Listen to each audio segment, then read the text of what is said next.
Hello, everybody, and welcome back to another episode of Game Jawns. It's your host, Mitch Cook, joined by my sitting in for today co-host, Dana Woltz. Glad to be here. Thank you so much for helping out today. We are joined by our guests, Stratton and Andy Johnson. Hi there. Thanks for having me. I'm excited to be on. Hey, thanks for having me too. It's going to be great. I am glad you guys could take time out of your days to join us at our round table. So, since not everybody knows who you guys are, how about you go ahead and take some time and introduce yourselves. Warren, you can start. Yeah, my name is Warren Stratton. I am a student at Ohio University and a VR developer at the Game Research and Immersive Design Lab. I work alongside with Mitch and Dana and Andy, and I get to do a lot of really cool things. Yeah, he's all right. All right. I'm Andy. I'm also a VR developer and a C# developer in Unity. And I also work with Warren and Dana and Mitch. So working on our Athmos project together. Yep. And if you remember from the previous podcast, the Athmos project is an ADHD-based space game. So it's been a lot of fun to work on. I'm not on the team, but I like to think I'm an honorary member. Yep. He has a little ribbon that says he's a part of the team. So what have you guys been up to lately? What is going on? So I've been playing a lot of Final Fantasy XIV, which is an online MMORPG created by Square Enix. And it's been a pretty good time so far. Is that the one they're remaking this year? So no, that's going to be Final Fantasy VII. Final Fantasy XIV is like an MMO as opposed to like the normal story-based games that they create.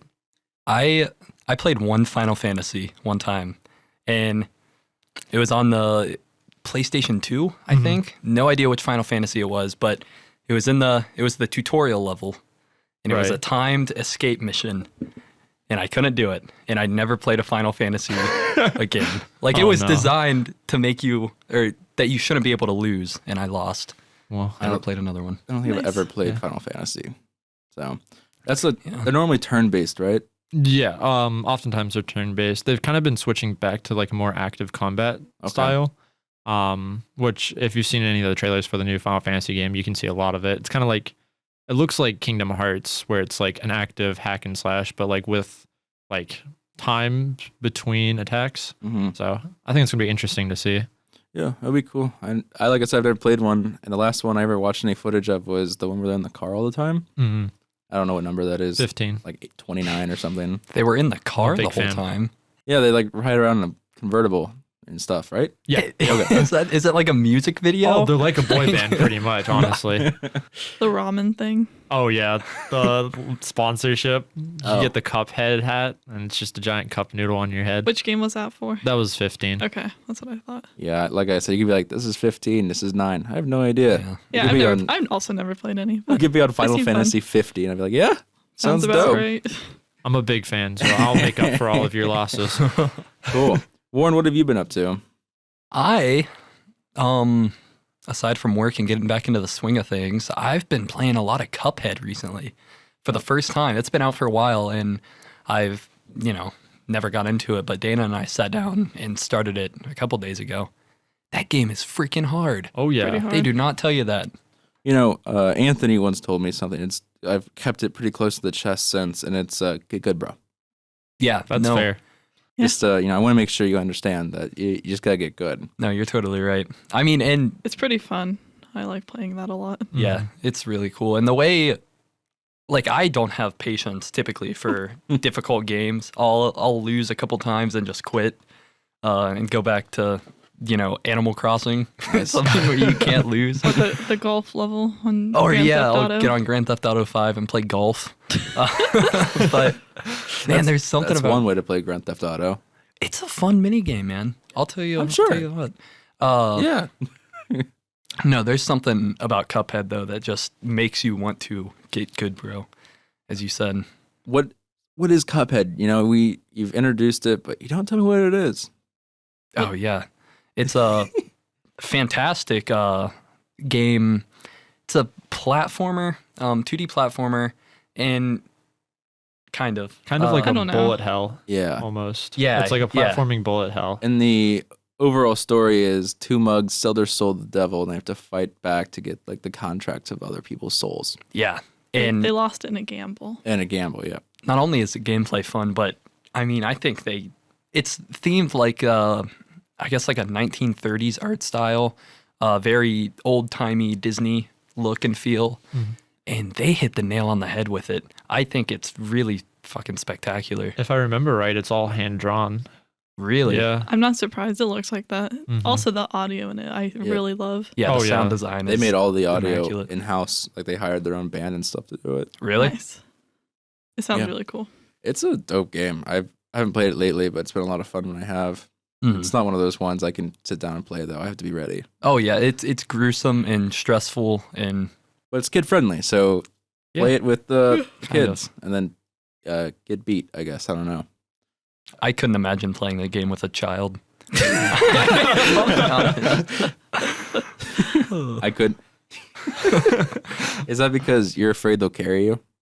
Dude, I would Ooh. honestly Ooh. love to just sit like two just kids down, make them play together, and like they have to play it on regular, and like they can't play simple on any of the levels. Oh They yeah. have to play it on the I hard don't mode. teach them some discipline. Dude, I can't imagine playing a game like that when I was little. Oh yeah. I don't there's know no if that way. would have. I don't know if I would have done better if I was younger. mean, playing that's a like- game I mean, like that. But like old games were like Hard. really hard. Like I Yeah. still remember playing Super Mario Bros. 3 with my dad. Oh yeah. And like you'd sit down and you weren't gonna beat that game. Like Mhm. I know, and that's the thing. I feel like I've definitely talked about it before, but games now are so easy. yeah, oh yeah. I'd agree with that. I could see that for the most part. I mean, there's a few of them that stand out of not being quote unquote easy, but they're definitely not as hard as games that came out in the 90s and 80s. Yeah, before it was just like the game developers were like, we're gonna make this as hard as possible, and I don't care if you finish the game or not. Like, With no checkpoints. There was No no checkpoints. checkpoints. no, Oh, whatever. yeah. And now it's like you can save every 1 second. Mhm. I mean, even in Breath of the Wild, like it auto saves like every, I don't know, like it's forever. Like it's so constant. Like Oh yeah.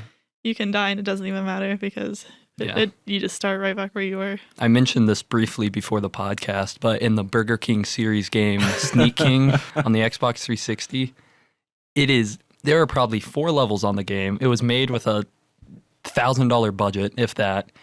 But it's gruesome. I mean, if you cannot take the hamburger out of the pedestrian's pocket while sneaking, you have to restart the entire level. What exactly is the game? Yeah, what What do you do in you I play a guess lot I of odd games. Well, Sneak King was a Burger King promotional. I want to say it was paired up with McDonald's, and they released them, alongside like Happy Meals. Don't quote me on that though, please. I'm not sure. I have no clue how I ended up with this game. Anyway, what's the game about? Just tell us what it's about. You play as the king himself, and you have to sneak around doing various missions. For instance, one of them, the one that I never got past, you had to walk around a construction site for some reason and take hamburgers out of people's pockets and steal them back. Right. Very Nice. difficult, very unforgiving. Do you ever go back to it? Oh my God, yeah. Like It's still very to fun. This day.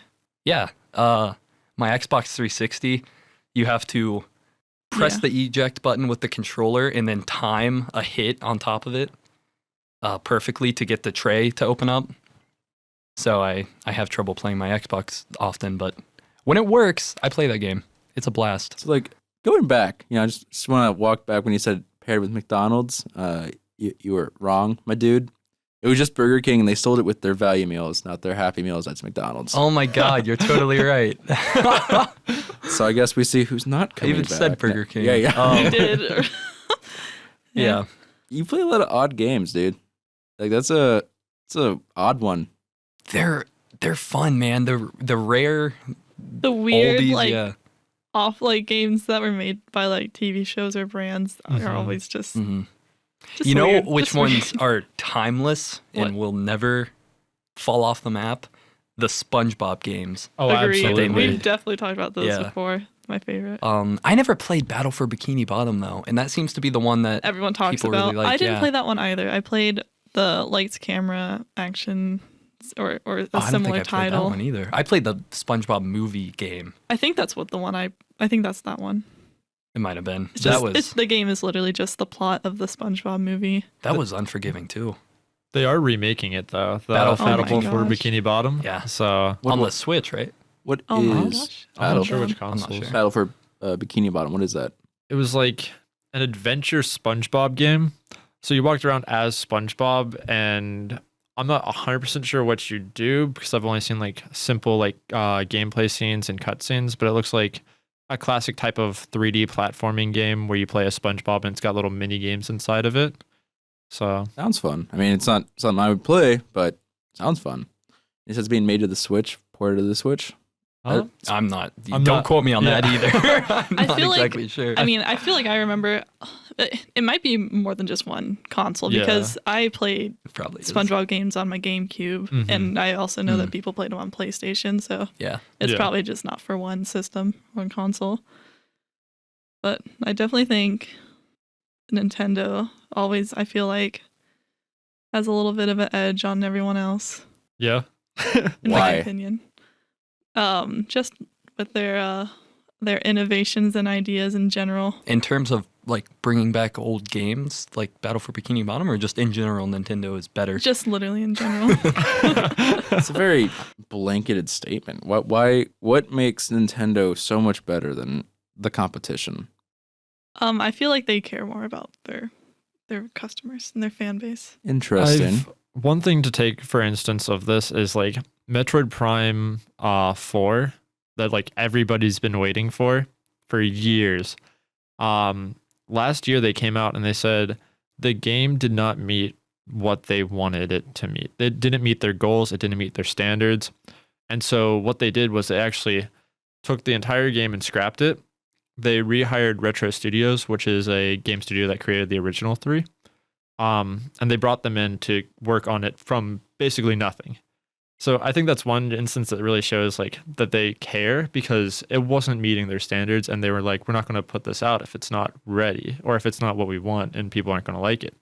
So that's just like one instance for me that really sticks out. That's cool. I think, like for one example of I actually cannot think of the name of what studio does Half-Life. Do you guys know? Valve. Yeah. Instead of putting out Half-Life 3, which everyone's been wanting for years, like it was even a meme on, like I saw it all the time on the internet. They made Half-Life Alyx, and like it's cool, but like what are they withholding? Like why can't they finish the trilogy? Like, you know what I mean? Nintendo would never. VR is like a risky area kind of still, where it's like you don't want to throw Half-Life 3 on VR if VR hasn't really caught on yet. My theory behind Half-Life Alyx is that when Valve made Half-Life 2, it was like a game changer. Yeah. This was something that was like insane to people. Like who thought that like this company could create something so marvelous? So what I'm thinking is Half-Life Alyx is they're going to give it their all, and they're going to really like put all their effort into it because you don't want to risk the brand, but like you also don't want to risk the brand in the sense of we don't want to throw all of our eggs in one basket for Half-Life 3 in VR. But okay, were the first two in VR? The first two were not. No, Well, they came out they don't years have ago. to be. I didn't think so, but so why does the third one have to be in VR? Why can't Half-Life they just... Alyx isn't necessarily Half-Life 3, is it? No. Instead of making 3, they came out with Alyx. Mhm. Well, And like the first two, I'm like they were related, were they not? so yes, they were. And the thing is that like for me anyway, or like what I believe is that Half-Life 2 and Half-Life were just so game changing that like you don't want to throw out 3 when like it's not going to be a big deal. Like it blew minds when Half-Life 1 and 2 came out. So if Half-Life 3 doesn't blow minds, People will be mad. Yeah. people are going to be upset. And in that regard, what they're doing with this Half-Life Alyx is following the Half-Life kind of tradition. Yeah. Create something new and innovative that's really going to try to like knock people's socks off. Yeah. And sell Valve headsets. Oh yeah, that's true. But I'm all for it if it gets more VR in the market. Yeah. No, absolutely. Me too. That's a good point. I do appreciate Valve is kind of in general Mhm. try to push more VR, Oh yeah. and that is something that does not have enough good games. And that's what's so crazy about this new Half-Life is it's one of the first, not only is it one of the first, and correct me if I'm wrong, one of the first games that Valve has released in a while. One of the first big games that Valve has released in a while. It's one of the first, big heavy hitter AAA games solely on VR. Yeah. You know? Usually when a company throws something on VR, it's like some sort of DLC type thing or just a remake of an old game. Yeah, Kind of So- gimmicky. Yeah. exactly. Do you guys? So, if given the opportunity and Nintendo entered the VR market, would you invest in something Oh that my they get? You guys say they're Of course I would. the cream of the crop, but So- Oh yes, I really would. I think it's gonna take them some time to get there. Like, See, Nintendo, I feel like they just start everything too early, like VR Boy, Virtual Boy, Virtual Boy. Yeah. Virtual Boy. because they've wanted to They for were a in while. there too soon before it actually got good. I mean, one of the most mind-blowing things for me as a kid was to have the old duck hunt gun, and you aim it at the TV, and you click the little thing, and it shoots exactly where you're pointing. And I still have no Yeah. idea how that technology works because there was no sensor or anything. Man, that's something you really. I mean, when was the last time Microsoft or PlayStation came out with like a gimmicky Thing. toy to go along with Yeah. a game? Hopefully never. I mean, if you Yeah. well, if you look at what happened with Nintendo when they released the Wii and like Wii Sports caught on and Oh my became gosh, a huge Wii Sports. success. Yeah. Beautiful. Like suddenly PlayStation now has motion controls. Yeah. I liked what PlayStation did actually with their DualShock 4 controller where it has a little touchpad. Oh, I that's do cool, like yeah. that too. When I connect it to my computer, I can literally use that as a mouse, which is pretty. It's like not the best, but like it's something. See, I don't like That's it. cool. I did not know that. Yeah. That's Well, really cool. It's not. I mean, it's not practical, but it is just. It's cool that it can do that. Yeah. Yeah, and it does have its applications when Yeah. it I needs. think it's just because I'm a boomer. I'm just Probably. I see Yeah, this I see it touchpad too. and I'm so disinterested in operating it. Just give me a couple joysticks But- and an A button. Yeah. Those- But that's the thing. Like, yeah, exactly. Like, Nintendo, I feel like is always like the first to like do something. Yeah. Like Yeah. they throw out Yeah, they're the first motion to. sensor. That was basically like. I mean, that's a big step for VR gaming. I will is say, motion controls. That you Playst- put in your hands. PlayStation used to have this one thing, and I can't for the life of me remember what it was, but it was basically, it was almost like Xbox Connect, where it was a camera that you sat on top of your TV. Oh And yeah. it came with all these little games on it. So it was actually a video of you and the room, and then there would be things that you'd interact with. Right. That's and- and yeah, and the. I guess I think the 3DS they did something like that as Oh, well. with the cards. Yeah, Yeah, right? the AR AR. gaming. Yeah, So that was fun. Just QR codes you could scan with the camera, and a game would pop up just in your living room.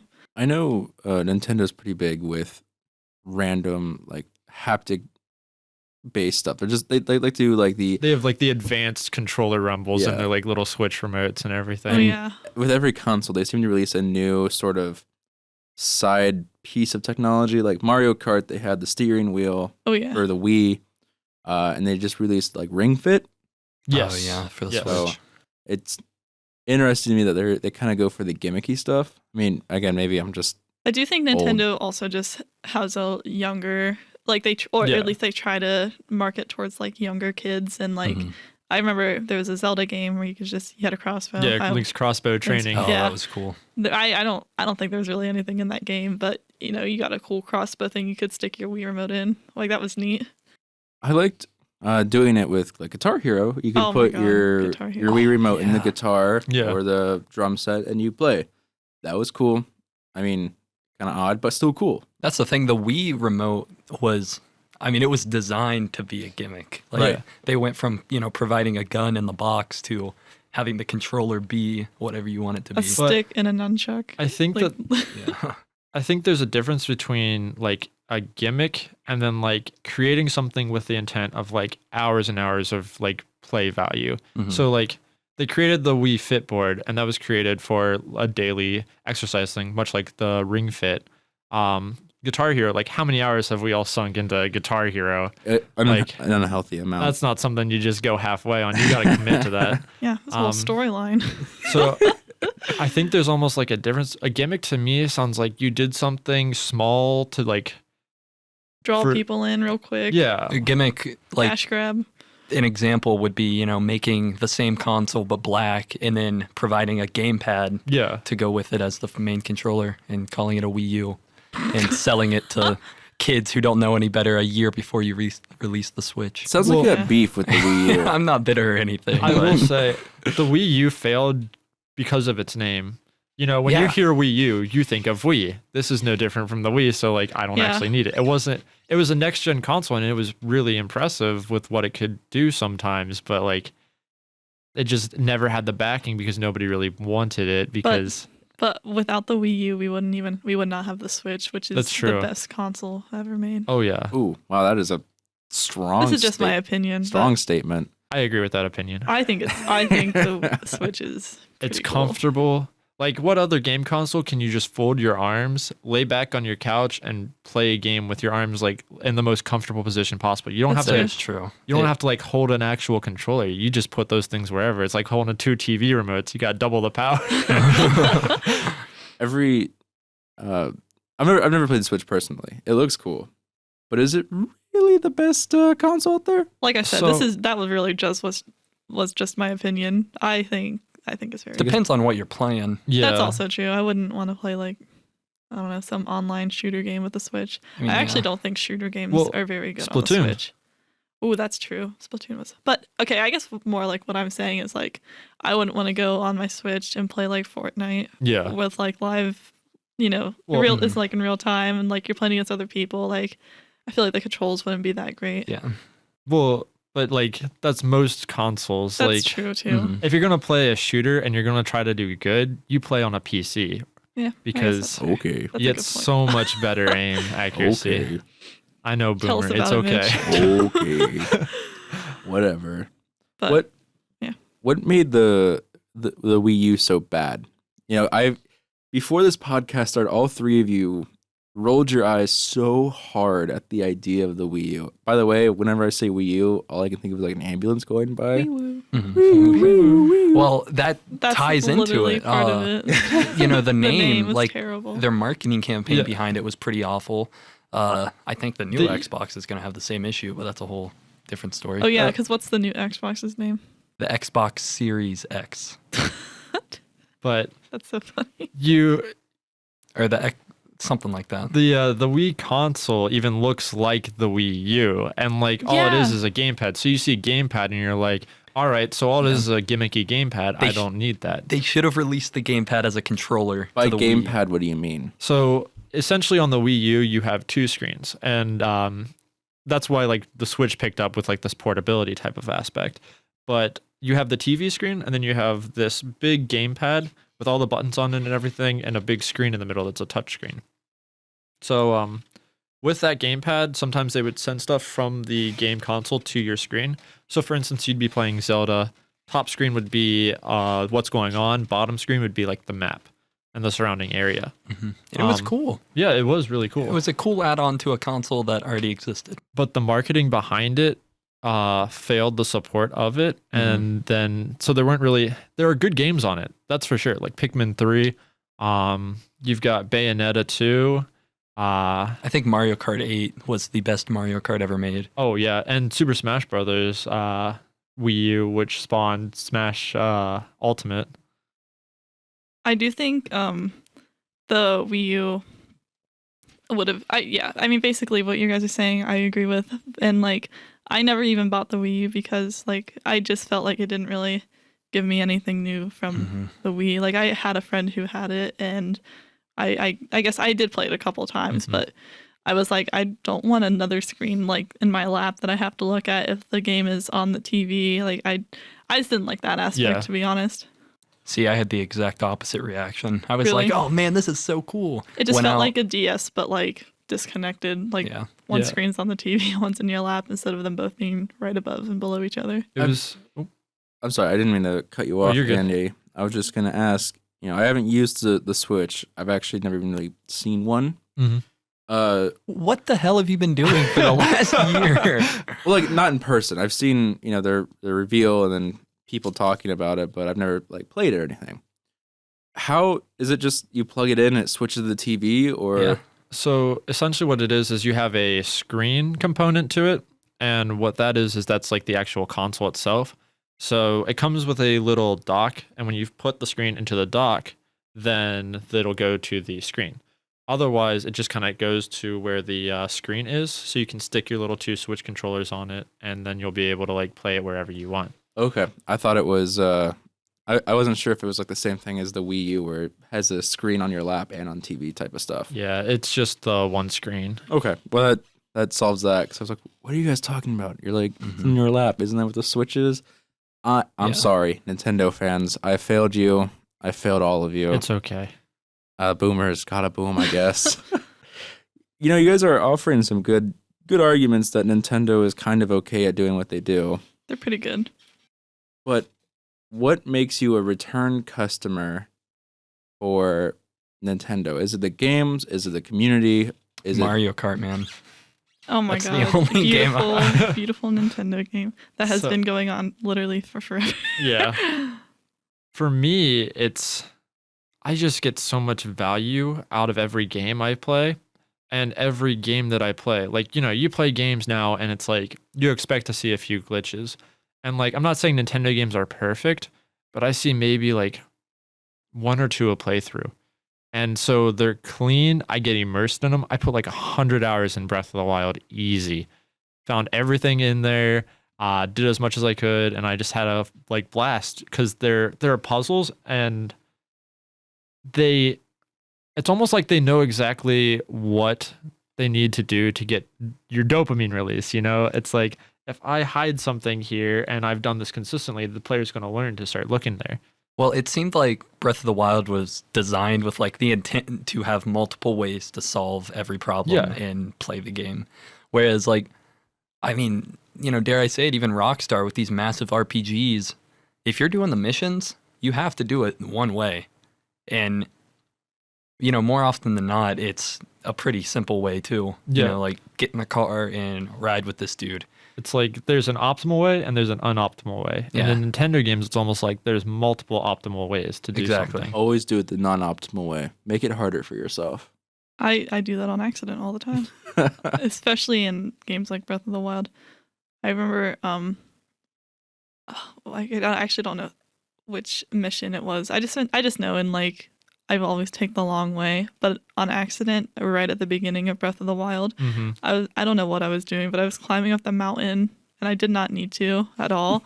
And Zelda's dad, the king, he was just up there chilling and was like, "Well, since you came up here, I'll give you this tunic so you're not freezing to death." But I was like, "Oh," and there's like literally nothing else out there. I just had to go back down the mountain. I'm like, "All right, that was a waste of like an hour." But See, that's a cool Easter egg to find too. Yeah. And even when you say that, that's interesting to me because the way I always get the tunic from him is you create a seafood dish that he likes. I know, and that was another thing. I told my brother that was how I got it, and he was like, "Oh, I didn't know there's even anything up there." Mhm. Like, but Nintendo games, I feel like for the most part, like I'm always gonna get like a finished game too. Like Yeah. there's like some fun little DLCs. Like I know you can get like that motorcycle in Breath of the Wild, Yeah. but it's just nice knowing that I'm gonna buy a game and I'm gonna get a whole finished game. Mm-hmm. It's definitely nice, I guess. DLC's cool too, guys. I don't know. I honestly don't really like DLC. Yeah. I don't have an issue do. with it. I think it's fine if people do like that. I just games that just like plan to like they're gonna release it and then 2 months later they're gonna release like this next chapter and then 2 months later it's a new chapter. Like Mhm. I think that's silly. Like unless I would maybe excuse it if it's like an indie developer and they're like, well, this is a demo, but like that's a demo. Then it's Yeah. not really like a whole game. Well, that's like plaguing Steam right now is Oh, I because know. these games will just say, "Oh, we're in early access, so Yep. we can neglect our, fan base all we want, but we have an excuse. Can't get mad at us." Yeah, because it's early access still. Yeah. I The will game's say, just not finished. have any of you played Terraria before? No. Yes. So Terraria is a basically 2D version of Minecraft, and I've never bought DLC for that game I because didn't realize we even it had doesn't DLC. even have I was any. gonna say I didn't realize it had DLC. And It did. every so often they just update it. They add tons of new stuff to it, and I'm always so impressed that like they're still adding to this game, and it's Yeah. not Well, DLC. yeah, I mean, it's like, Minecraft does that too, does it not? yeah, it does. So I mean, I think I like updates and stuff like that are great, but like I don't know why I don't think you should have to purchase new things all the time. Like unless it was something very very special and unique, like just new skins and maybe new materials in a game like Minecraft or Terraria. Like just update the game. Yeah, and And more Like- people will eventually join in and play it if they're like, oh, they just added this. Maybe I'll download the game now so I can play it. and if you are gonna like add DLC, I feel like the only time I'll ever buy DLC is if it's like a worthwhile expansion. Like there is some detail and I'm gonna get some time out of it. That's like the only times I'll ever actually like buy myself some DLC. a big reason I'm a supporter, before we deep dive into DLC to the point of exhaustion, a big reason I support DLC and some microtransactions is because games are expensive, to make, and it helps to diversify where your profits are coming from. Mm-hmm. Now, I know there's kind of a whole thing where, well, why don't they release it with the game? Obviously, we don't know what the timelines are and, the request from up top that they need it for, but DLC and stuff can be a nice benefit for game companies to get money back. And I agree with you, but the issue lies, I think, where games purposely make an unfinished game to, just to increase profits, make the game that you promised, even if it's delayed and, takes longer. Charge $70, $80 for it, Well, good luck getting that one through. Yeah, I mean, it would be a tough, paradigm shift, but 60 has been the base charge Standard. forever. Well, I mean, but that's another thing. If you're gonna just charge like $50 and then 3 months later charge another $30 for DLC that completes the game, you might as well just charge the $80 up front. Yeah. Again, it's more of a there's a lot of gray to DLC, and That's true. There's a lot of different, I think, varieties of DLC. I think that we're talking about. There will never be a is it good or bad, is it right or wrong? Yeah. It's all standpoint. circumstantial. Yeah, it's you never want to write off one thing or another. I will say pay to win's obnoxious, but that's not even worth playing. We could spend 4 podcast episodes and a deep dive essay about it. So I actually want to pull us back a little bit. Before we got off track of the Switch stuff with DLC and stuff, the Switch offers some sort of backwards capability stuff or compatibility. Does the Switch? Yeah. So what the Switch does is essentially you pay for an online membership with Nintendo. All the other companies have been doing this. Nintendo hasn't. So they were like, all right, you're going to have to start paying. But in exchange for that, what they give you is a little app called the Nintendo online app or something like that. And it has all these old classic NES, and they just started adding SNES games to it. All the good ones like Metroid, the original 2 Legend of Zeldas, Super Mario 1, 2, and 3. And basically, as long as you're subscribed to the online, you have access to that app, and you can play any of the games that they add to it. And every month, they add more to it. I would say, I think, for that, definitely. But in general, backwards compatibility on the Switch, you can't pull a game from the Wii, obviously, and put it into the Switch. But the Switch is kind of I guess it's almost in its own category because Nintendo usually its home consoles have been backwards compatible for a good bit of time, like the Wii and the GameCube, and especially their handhelds. That's I think their longest running backwards compatibility. Game Boy Advance can play Game Boy Color, DS can play Game Boy Advance, and 3DS can play DS, so on. But it's hard for the Switch on its own to just be backwards compatible because it's not really entirely a home console, and it's not really a handheld. It's both. You're trying to find shortcuts around it. Also, think about the technology that would have to go into. If you're doing backwards compatibility, you have to remake the games. Yeah. Yeah. If you try to do the gamepad effect from the Wii U or the motion controls from the Wii on the Switch, it's it's a whole different game. However, I think the next generation, I don't know if they'll call it a Switch or not, whatever comes after this, I feel we'll probably have Switch backwards compatibility. It will be able to play Switch games. Oh, yeah. I'm sure the Switch U will be able to play Switch games. I think that they've hopefully learned their lesson. Oh my god. I think so. Is backwards compatibility a large buying point for you guys? If you see 2 consoles with the damn near same specs, but one offers backwards compatibility and the other one doesn't, which one are you gonna go for? The backwards compatibility? Dude, I think it's dependent on the company. What games are being offered. Yeah, I was gonna say with Nintendo, if I could play N64 games, without I don't have an N64 anymore. God knows where that went, but if I could, I have it. I stole it from you. Well, if you think about it, if you with just the handheld series, you only need every other one to play every game. Okay. You get the second Game Boy and you can play original Game Boy and Game Boy Color. Get the DS, you can play Game Boy Advance and DS games. And then I guess 3DS is where it ends, but And I think that's what Xbox is just starting to do now. Right. Which again is a example of Nintendo being a bit I feel like they set. Ahead in the I feel like curve. sometimes Nintendo just like sets the bar. That's really what I I'm get not apart. sure by what you mean is setting the bar. Setting the bar for Because Xbox backwards has been compatibility. doing backwards compatibility with 360 and the original Xbox. Then they're doing Xbox One with the 360 and the original Xbox. And then the new Xbox, part of the Series X, Well, will be incorporating you them as couldn't- well. you couldn't put 360 discs into the Xbox One, could you? Yes, you can. Oh, for real? I Yeah. thought you couldn't. No, you can. I guess I didn't know. That's how I play Modern Warfare 2 and Modern Warfare 3 and Black Ops. Well, again, Damn, I another didn't thing know to that. take into account with this whole backwards compatibility thing is technically Nintendo had that with the Game Boy and the Game Boy Advance, or Game Boy and Game Boy Color even, because Game Boy was all black and white, and the Game Boy Color just added color to those games. What? Crazy, I know. I can't believe it. But Show me the Carfax. for backwards compatibility for Xbox, you got to remember that they've been using discs The since entire the start. time. So and that's one thing. And then another thing is they've been using a consistent controller Right. all throughout. When you get back into PlayStation, could probably do it because they've used discs the whole time as well as all of their same button schemes.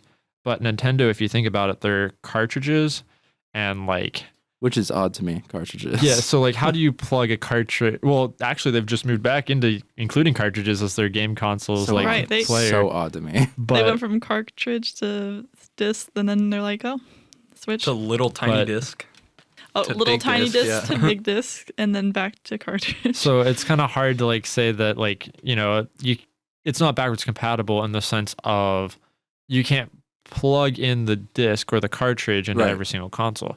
But ever since the Wii came out and they had the option to do online support, they've been putting in the actual games online. Like cartridge games can now be played on a Yeah. console that can only support disc. I will say you're able to download previous generational games on the Xbox One. Mm-hmm. So I've been playing the original Mercenaries, which is on the original Xbox, and I just downloaded that. It's obviously they kind of follow the similar architecture, but I think it's wise to point out that although Nintendo has been doing it, other companies have been doing kind of a similar thing, just minus the cartridge. Although PlayStation is just now kind of hopping on that board with its PS5. But I guess I would say the only reason I even say that I feel like Nintendo sets the bar is because it's just been around the longest, and I feel like out of the basically the three big things, big companies, Nintendo has been around longer. I think mean- it's. Oh, I'm sorry. Oh, I was gonna say, even think about do you remember the Animal Crossing announcement that it was supposed to come out in October, and then it Yeah. got delayed till Wait, what did? Animal Crossing, Oh yeah. and then it got delayed till March 2020, I believe. Mm-hmm. Something like that. But right after that happened, you started seeing all these other companies saying, Last of Us 2, it's not ready yet. We need to take some time. And honestly, I'm all for that. If a game isn't ready, It shouldn't be out. Yeah. It's one of those things where you should, if they're able to push the game's deadline back, and they need to, Yeah. they should have the ability to. so I would say that Nintendo kind of is everyone knows Nintendo. I'm dealing with a lot of Nintendo fanboys. Yeah, in this honestly, area. I'm sorry. No, it's Had fine. them all my life.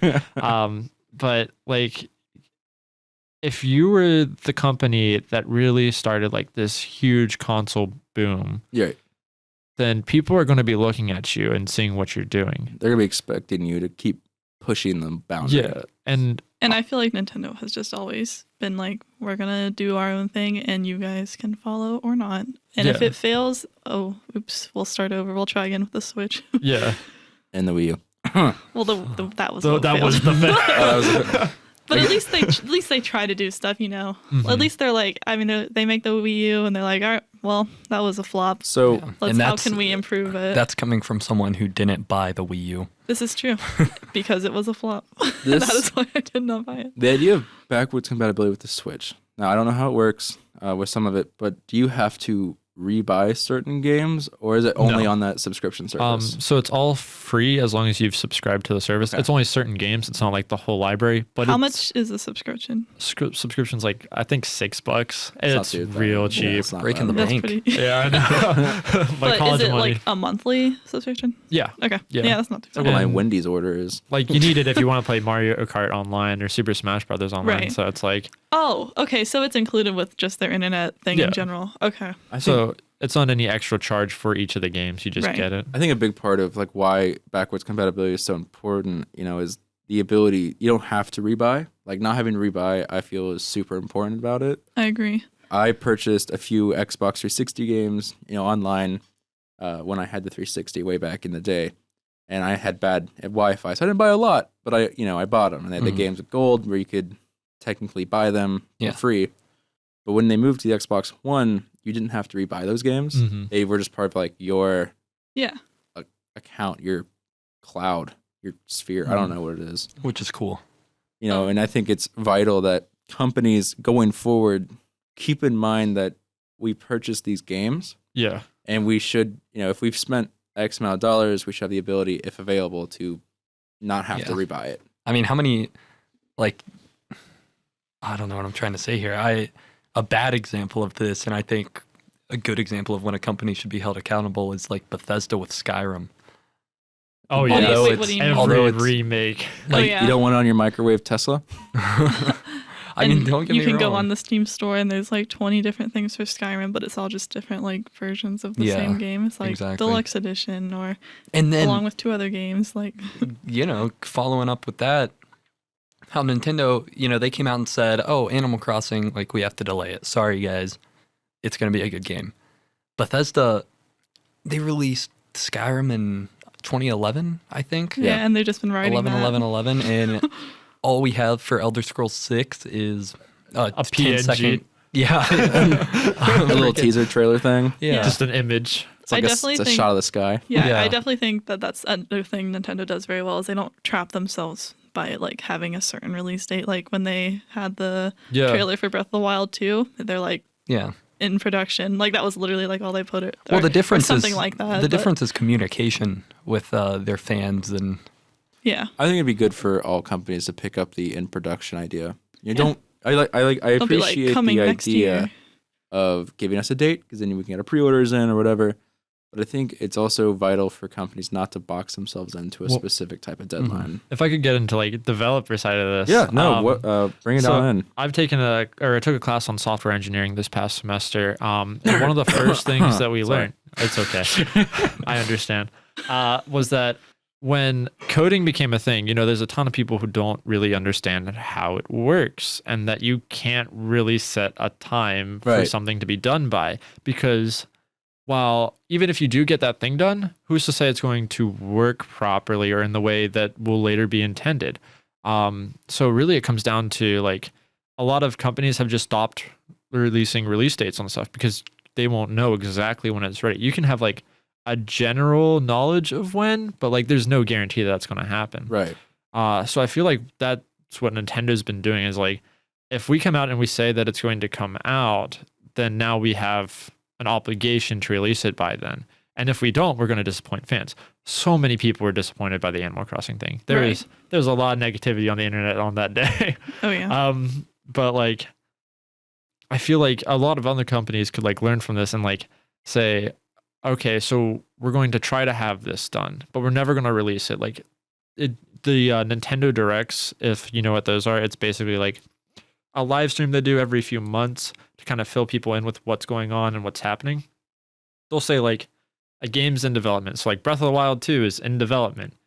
We haven't heard anything about it since because they're Exactly. just waiting for the moment where they know that like we can feasibly get it done. We've moved along far enough in production to where we know that on this day it's going to be ready. And then they're like, maybe a month before, they'll be like, hey, by the way, this is coming out. Some of the Smash deals say they're like, we've created this character and he'll be ready later today. And Yeah. I'm just like, what? Excuse me? I think that's really fun. And I had one more thing I was gonna say, considering backwards compatibility. Actually, another thing I think Nintendo does very well is love Nintendo. Are you trying to get us a sponsorship or something? That'd be pretty cool. Yeah, are you gonna turn one down, Mitch? Nintendo. No. Mitch is just like, yeah, sorry, Nintendo. Yeah, no thanks. We're good. So, along with just everything else great that Nintendo does, like not boxing themselves in with a release date or whatever. And I know some games will re-release old games onto new consoles, but I know I can think of like a couple of examples off the top of my head of things that were released on Game Boy, but also on DS when they overlapped. So they released Pokemon Mystery Dungeon, Game Boy and DS at the same time. They released Twilight Princess on the GameCube and on the Wii. And on the Wii, they completely mirror image the whole entire game so that people with, most people are right-handed and Link is left-handed, which is fine on a controller. But they're like, oh, we need to mirror image the game because we need Link to be right-handed because people keep the Wii controller in their right hand. How hard? Breath of the Wild, Wii U, and on the Switch.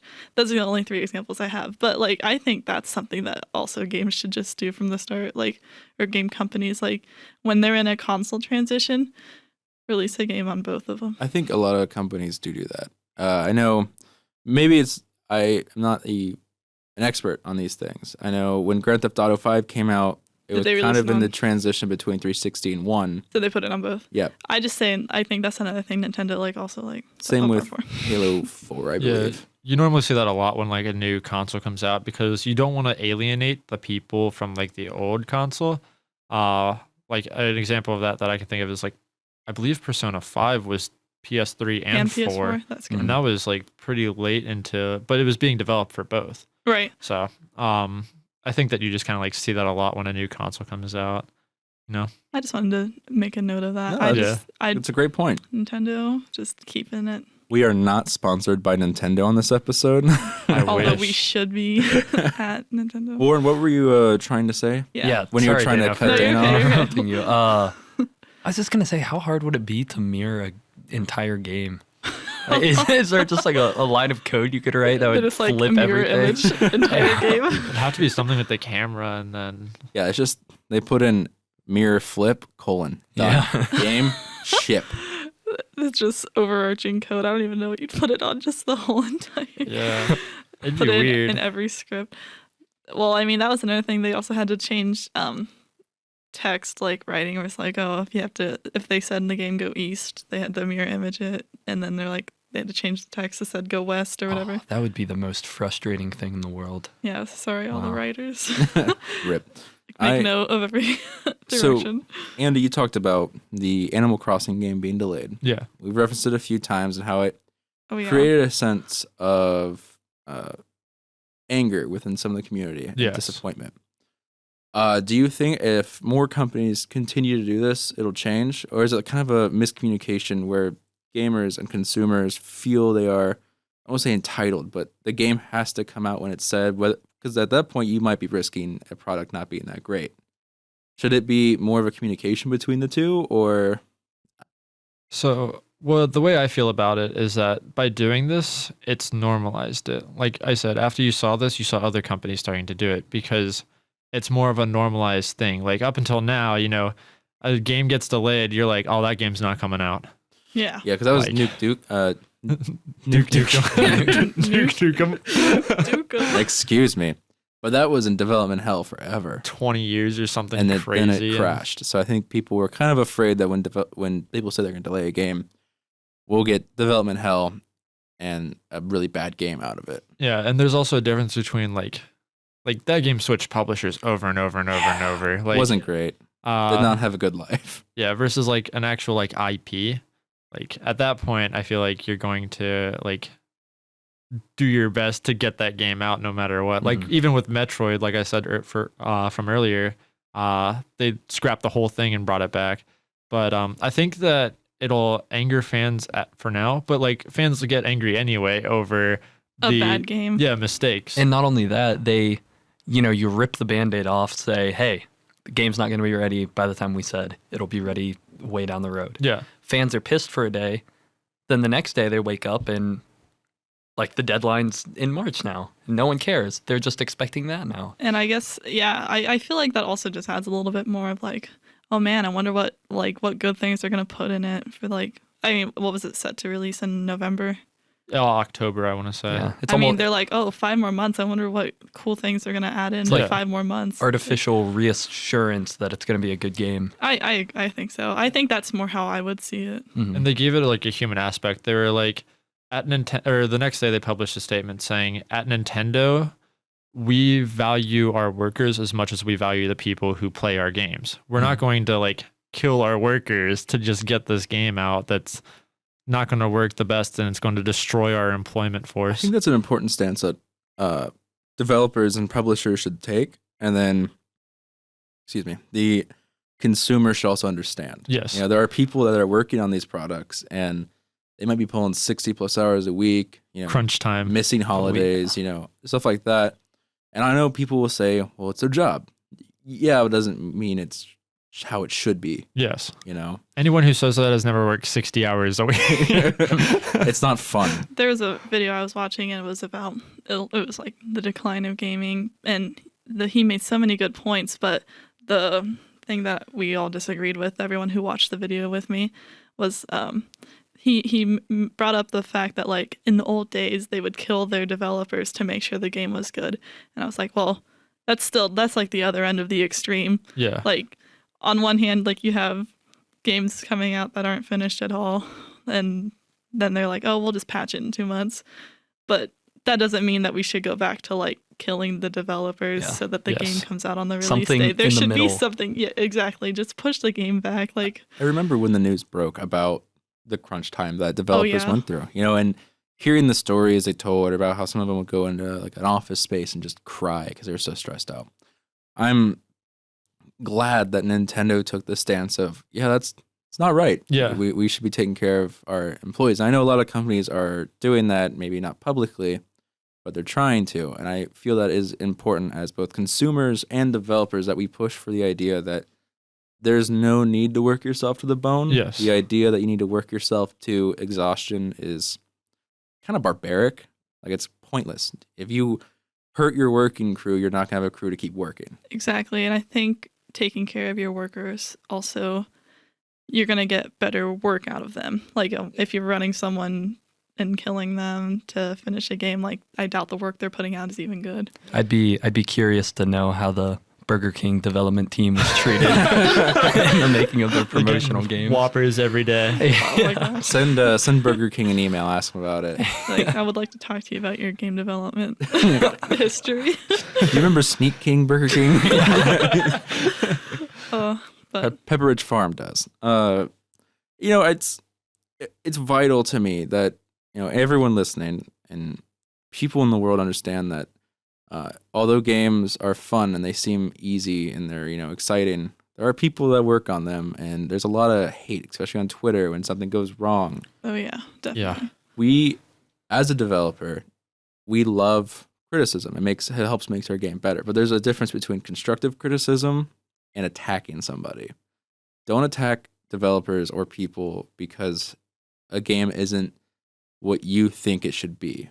There is a way to do it, and attacking people is not the way. Well, I think that's important. Don't look at a game or any piece of content like it was like.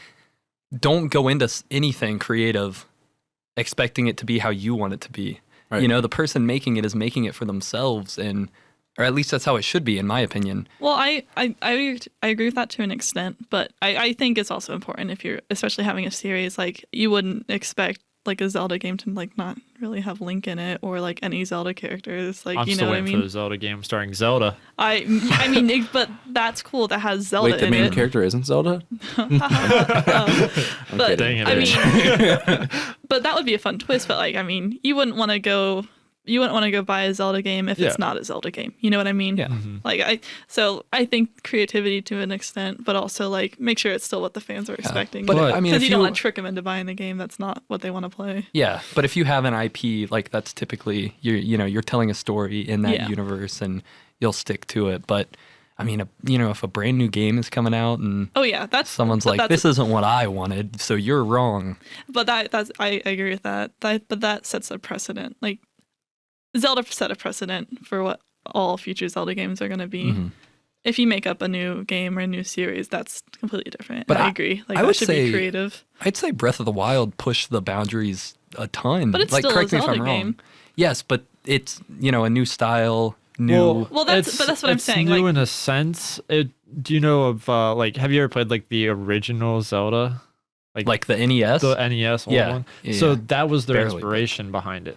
You don't know what you're doing. You have Mhm. no idea what's going on. It's they just this throw you in a world. world. They're like, here's a little stick. Go stick some people and go around and you find dungeons and stuff. Yeah. and in So- every Zelda game, they always tie back to like other games too, Yeah. which I really appreciate. Like they have a whole like timeline. There's like a whole universe. Recurring It's not a characters. great timeline, but they do have like their own little timeline. In Breath of the Wild, they even have a nod. They have nods to like literally everything. They have the cat from the Minish. Koroks. Yeah, Koroks. They have Coquelin Island, but it's not technically Coquelin Island, but it's a nod to it. They have Tingle Island, which was like I an haven't integral seen part that of one, but Wind What the hell is Waker. Tingle Island? oh So, my god. in Wind Waker, which was like a game where you travel around as Link on a boat, there was an island called Tingle on a Island, boat. and you had to go to this island all the time to get them to. You'd pay exorbitant Oh, prices to Tingle. get your sea chart, which you use to like find the actual like pieces you're looking for, like little treasure. So you bring him your chart, you pay him like $200, and he's like, "All right, this is where you need to go." Was Wind Waker originally for GameCube? Yes. Okay, because I remember attaching a Game Boy to it, so like you could co-op. So wait, someone and could play as play as Tingle, and it was so stupid. He But it could was go, just so funny. "Hey," and force the camera to look, and I did that all the time to my older Oh. brother.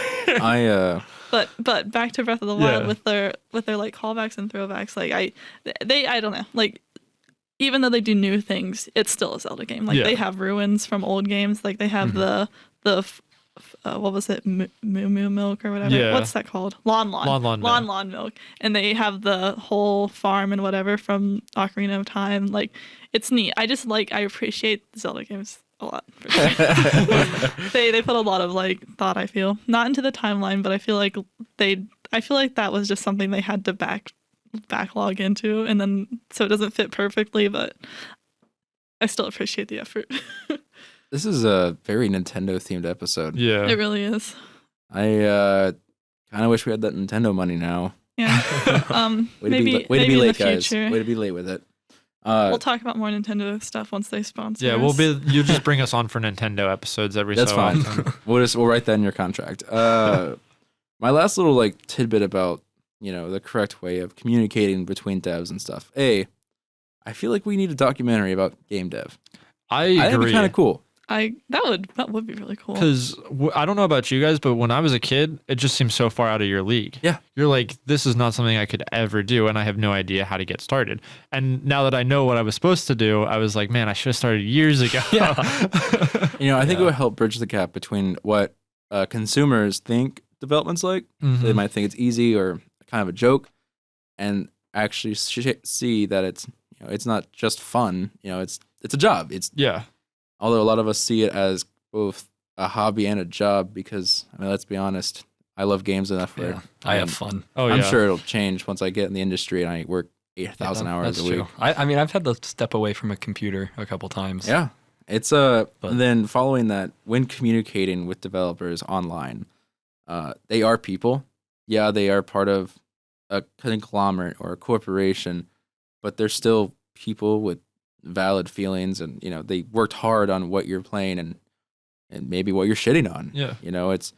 It's important that you come at them with an air of mutual respect, because we respect you and you should respect us. Kind of ideal is what's best for, if you like, the community. And finally, this is kind of a thing I read on Twitter about a Destiny 2 kind of like support ticket system, Yeah. and just like game developers kind of chit-chat with each other. Apparently, if you submit a support ticket and you're kind of a dick in it, they don't even read the support ticket. They see that you're mean, and they're just like, yeah, I don't care. That's awesome. So, keep that in mind when you send one in and you're calling them every name under the sun, because they're not going to read that. They're not going to deal with your baloney. And I will also say, like, I love when people criticize my stuff. Yeah, because I need to know what the issue is. It's how with you it. get better. Yeah. You're not perfect. No one's perfect. So you need someone to come in and be like, yeah, that looks like trash. Don't even offer an idea how to fix it. Just say that doesn't look great or that doesn't look good. Maybe nicer about it. But. I would like to say in our hypothetical documentary we're making, I think a very it goes off what Andy said. Like, it seems so far out of reach when you're a kid to just be a game developer, but and I would agree. And I guess a lot of the times I just read a really great Twitter thread about it from @MoreEllen. That's the @ if you guys want to ever read it. And it was just this woman who was like, I feel like we push the narrative that all great game developer legends are all just, all boys who from like I don't know, however young they start, like 5 or whatever, just making games on their computer that like barely work, and then they build up from there. But all the time it's like, that's not most of the case, right? Yeah. I mean, a lot of times you're in high school, you're in middle school, and you're like, oh, I guess I'll just go into science or English or whatever. Yeah. And I wasn't until I played Until Dawn and I was like watching the clips at the end of how to make the game. I was like, oh yeah, this is like jobs people have, and like I could do this. Like I could be a game developer. Like I can film people in motion capture. Like you could do all these jobs in a game. Well, that was a really cool thing Until Dawn included, I thought. Yeah, and I feel like a lot of newer games kind of do that. Detroit Become Human kind of has a little ending bit where like you can you just unlock it as you play through the game. Right. They just have extras and stuff on how they made the game. But I really would recommend reading this thread. It was just a girl, and she was like, "Yeah, I mean, I made websites, and it was like." Based around like hyperlinks, and you could click on one link to go to another, and it was basically a point and click adventure game. And she's like, I didn't even realize I was making a game, but I made one. And there's just so many ways that you can get into game design. So I would just like to say to everybody, you don't have to be a young boy who made games from like age 5. Like you can do it anytime, anyway. Yeah. I would build off of that and say, just because you're not a programmer or an artist or a producer or whatever, you are still part of the game development team. Yeah. Game developing wouldn't exist without marketing or without directors or without camera work, lighters, stuff like that. Just because you aren't a programmer or an artist, you are still part of the dev team. Don't let anyone ever take that away from you. You are as vital as Andy is to Athmos. You're as vital as an artist is. You're vital. Yeah, exactly. I couldn't make a game if I didn't have the art assets made by the other people. Let me tell you, exactly, because code isn't fun. Code is not fun. And a game that's just code, well, there's nothing but code. Like you can have all the code, but if you don't have the model and it's not rigged, and it's not going to look good if you're walking around. So there's so many jobs, and there's so many story. Like exactly. Like think about Undertale. Oh my gosh, exactly, and like. There's so many games that just are, there's such a wide variety, and I really like the new, like the diversity that has like come up in games. And basically this whole message was just anyone can do game design. There's no certain way you have to be to do game design. You can start like me when you get to college, or you don't even have to go to college. You can do it on your own. It's whatever. Everyone can do it. Professor YouTube is my best friend. Yeah. Follow Brackies. I think I've watched every video he's ever made. I love Brackies. Oh, me Brackies too. is a programming YouTube series channel. If you're looking to get into Unity, I would recommend that for tutorials. But basically, anyone can do it. Yeah. And, game development is a very complex and intertwined process that requires a lot of people. It's not easy. So don't. It's a very complex situation where you need people of all kinds of different backgrounds and experiences and professions and skills. I couldn't do what I do without artists and bosses, and there are people who do the lighting in games. I saw a picture of someone's like, here's a scene before lighting, and here's a scene after lighting, and the change and the aesthetic and the feeling of the level was insane. There's so much, and a really great way to get into game design if you're kind of new is maybe try to find a group of people and participate in a game jam. Oh yeah. We do a lot here at this university in I'm general. I know Warren wanted to talk a little bit about He's his been foaming at the experiences. mouth about Oh, game yeah. jams. Well, I mostly just wanted to talk about the last one we did. It's very near and dear to my heart. Why is that? Why is it so near and dear to the Warren's heart? Well, it was the second game jam I've ever done, because I, tagging off of what Dana said, like I just got into this, like I think I'm at a year now. But anyway, I was working with Dana and Andy and, a bunch of incredibly talented artists. Like we had the dream team for this weekend game jam, and we made an egg cooking simulator in VR. It was very fun. And it was incredibly stressful, incredibly fun. So, what is a game jam? So it can be any amount of time, but it could be like a 24-hour game jam, 48 month long, week long, whatever. But basically, it's just there's usually a theme. So like for egg cooking simulator, the theme was eggs. What an odd theme. Yeah. We thought we grouped up and we're like, what should the theme be? And someone said eggs, and we did not discuss it further. So we're like, all right, eggs. Untitled egg game. We're like, all right, we're gonna make a game about eggs. And then you just group up, and you can either try to improve a skill that you already have, or you can try to learn how to do something new. So, for instance, for Egg Cooking Simulator, I made music for the game. I like making music for games, like helped with sound effects. Like, I had so much fun just like finding free sound effects and like using them in the game. Like, it was a good time. And so now I feel like I have just a little bit more sound design experience under my belt, which is always going to help me. Like, knowing what sounds sound good for some things and what don't, where to find sounds, like what sources to use, how to put them in Unity. And how to properly cite them. Yeah, we didn't do that Okay, because well. we didn't sell this game or anything, but it was just for ourselves, so I didn't worry about that. But it's just a skill building And I know there's exercise.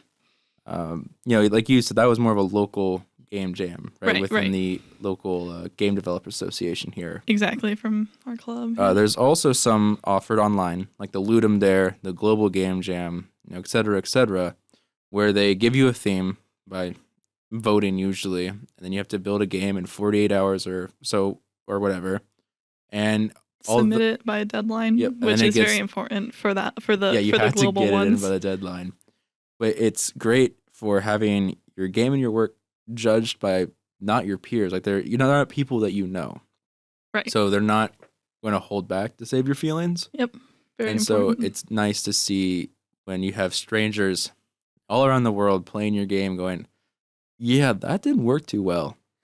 Do it again, but do better. this. You get a lot of QA testing. Yeah, a lot It of really free QA is just a lot of testing. QA testing. We made one last year, and it was called Porcelain Home, where you Oh, had to yes. I remember that you had to one. find your toilet before you peed yourself or whatever.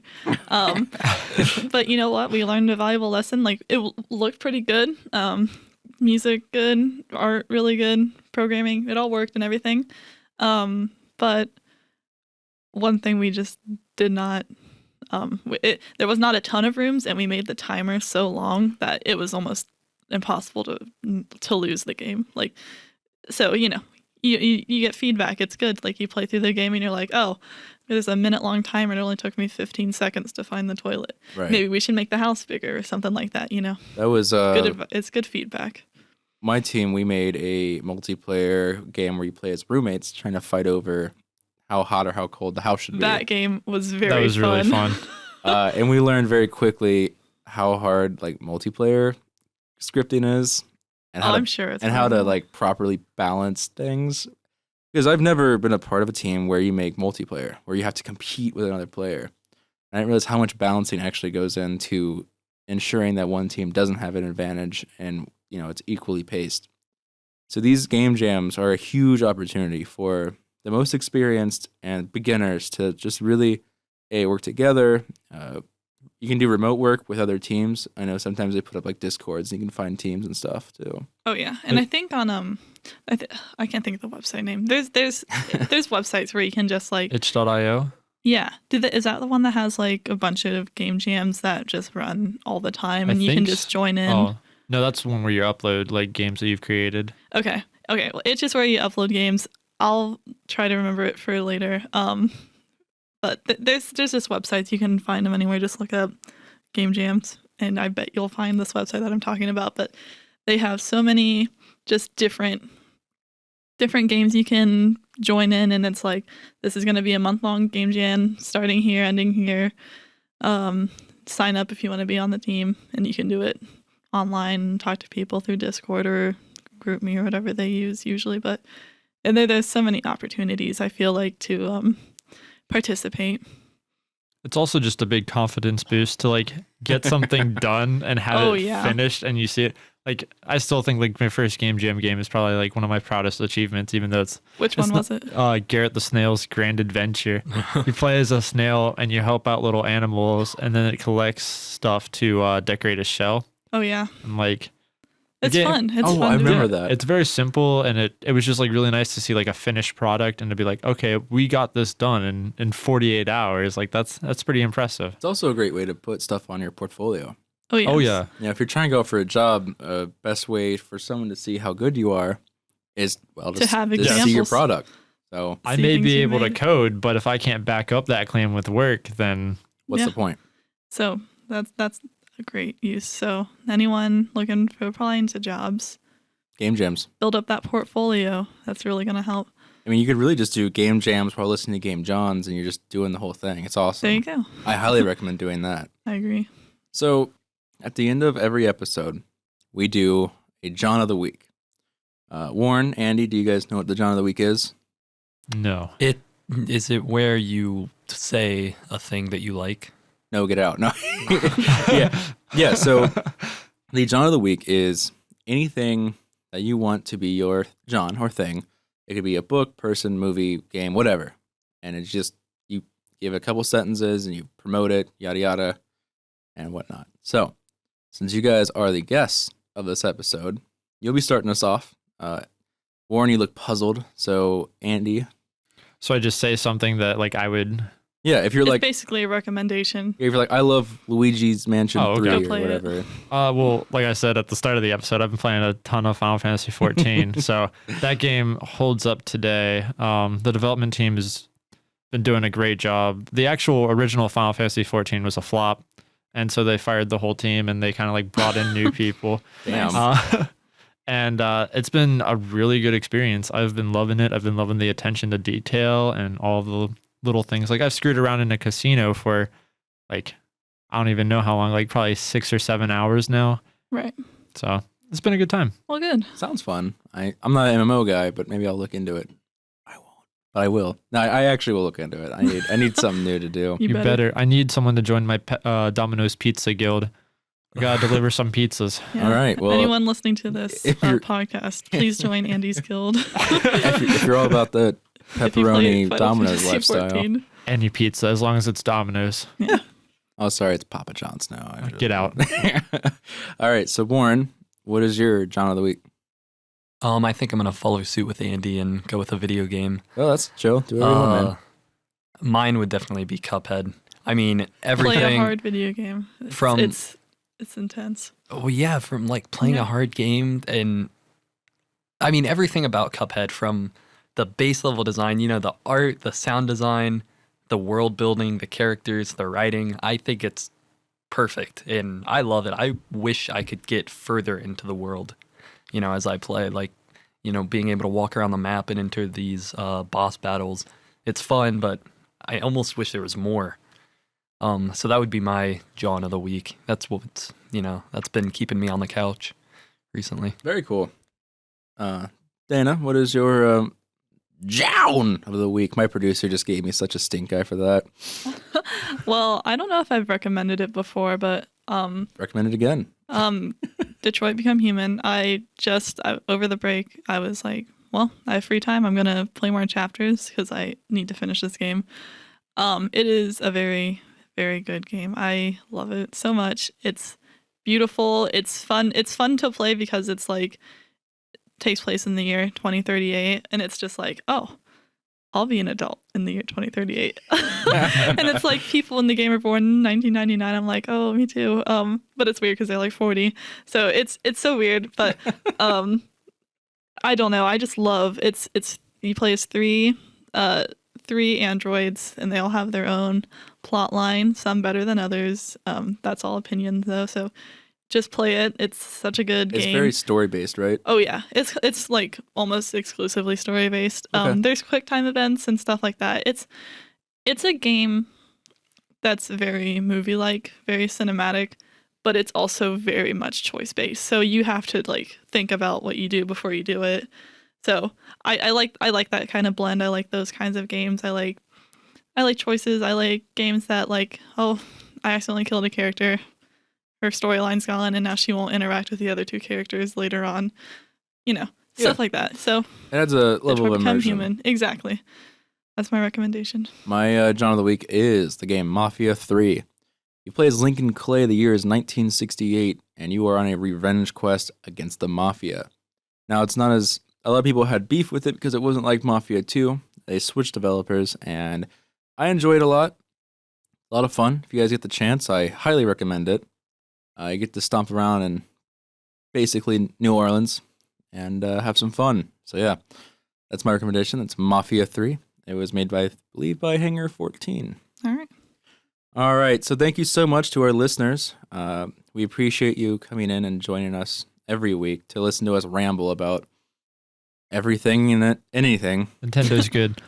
And Nintendo's good. Thank you, Nintendo, for being good. Thank you, Nintendo. Thank you, Burger King. Thank McDonald's. Yeah, McDonald's. Is there any more corporations you guys like to Burger thank? King. Yeah. Really would appreciate all three of you guys sponsoring the podcast. Just think about it. Yeah. Jeez. All right. Well, I'd like to thank Andy and Warren for being our guests. Thank you guys. Thank This you. was a Yeah, thank blast. you this guys was so fun. much for coming out and letting us chit chat for Absolutely. forever. Yeah. And you guys can actually never leave. You're stuck here until your next episode. Sorry. At least we have a ukulele. Yeah, you have a That's ukulele. You true. can just play with that. That's all we have in this dark room. So Is one ukulele. our producer won't let us out. Help.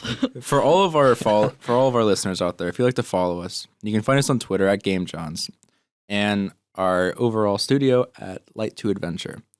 Warren and Andy, do you guys have any social media you'd like to plug at all? Yeah, I'm on Twitter. My handle is a bit weird. It's my name without any vowels. WJSTRTTN.